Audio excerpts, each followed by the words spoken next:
చారిత్రాత్మకమైన రోజు ఇది.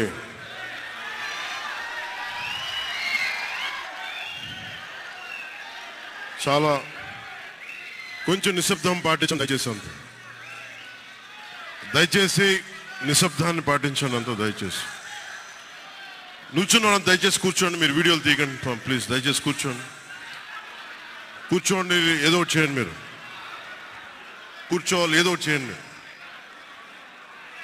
చాలా ఆంధ్రప్రదేశ్ 5 కోట్ల మంది ప్రజలు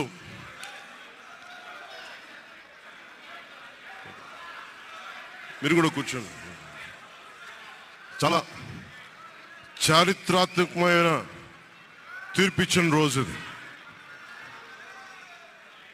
ఏ మాటకైతే మనం కట్టుబడి ఉన్నామో ఆంధ్రప్రదేశ్ ప్రజలకి జవాబుదారీతనంతో ప్రభుత్వం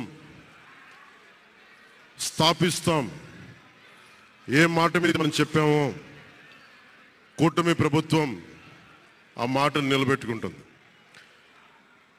ఈరోజు మీ అందరికీ జనసేన పార్టీ ఆఫీస్ కేంద్ర కార్యాలయం నుంచి, ఈ వేదిక నుంచి ఒకటే చెప్తా ఉన్నాను మీ అందరికీ. వైసీపీ వైఎస్ జగన్ గారు కానీ వారు వ్యక్తిగతంగా నాకు శత్రువులు కాదు. ప్రజాస్వామ్యానికి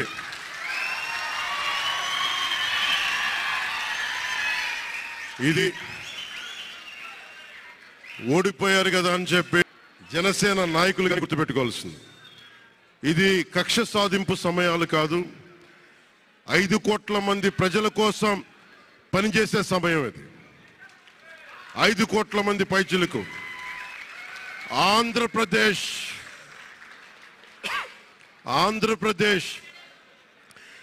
విభజన జరిగినప్పటి నుంచి ఈ రోజు దాకా మనం అడుగుతూనే ఉన్నాం. ఆ రోజులు అయిపోయినాయి, ఆ చీకటి రోజులు అయిపోయినాయి. ప్రతి ఒక్కరం బాధ్యతతోటి భవిష్యత్తు తరాల కోసం బాధ్యతని భుజాల మీద వేసుకొని చాలా బాధ్యతాయుతంగా జవాబుదారీతనంతో కూడిన రాజకీయ ప్రభుత్వం, రాజకీయ మనకి ఆలోచన విధానం ఉంటుంది.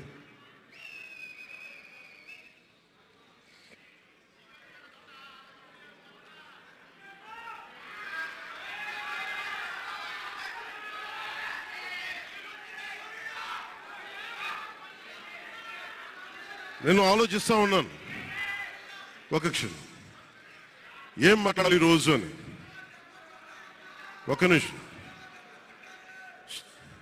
ఏం మాట్లాడాలి ఈ రోజున అనుకుంటా ఉన్నాను.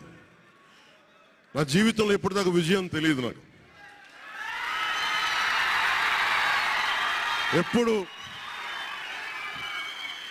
ఎప్పుడు ఒకే ఒకసారి సినిమాల్లో ఉన్నప్పుడు తొలి ప్రేమ అనే విజయం చూశాను.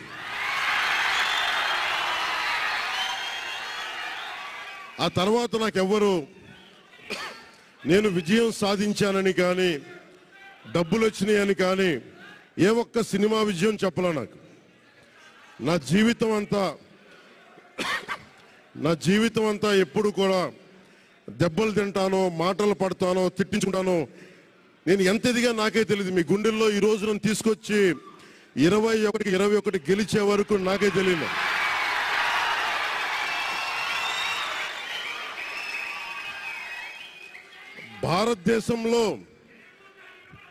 భారతదేశంలో 100కి 100% కొట్టామంటే జనసేన.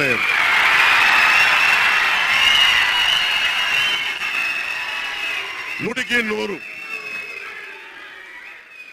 ఇది ఎందుకు ఈ విజయం జనసేన లేదంటే జన సైనికుల్లో, వీర మహిళల్లో జనసేన నాయకులది కాదు, కేవలం వారిదే కాదు, 5 కోట్ల మంది ప్రజల ఆకాంక్షదే. మార్పు కావాలి.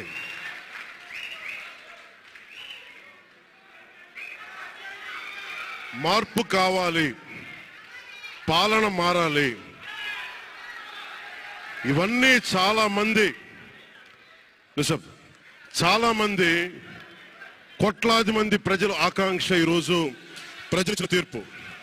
బాబు మీరిద్దరు కూర్చోవాలమ్మా దయచేసి.